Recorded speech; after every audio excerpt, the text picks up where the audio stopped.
योगेन चित्तस्य पदेन वाचा मलं शरीरस्य च वैद्यकेन योपाकरोत्तमप्रवरं मुनीनां पतञ्जलिं प्राञ्जलिरानतोऽस्मि।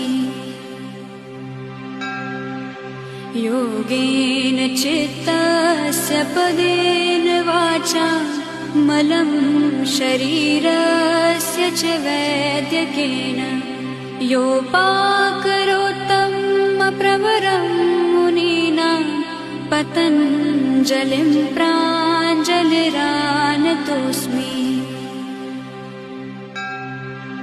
योगेन चित्तस्य पदेन वाचा मलं शरीरस्य च वैद्यकेन योपाकरोत्तमप्रवरं मुनीनां पतञ्जलिं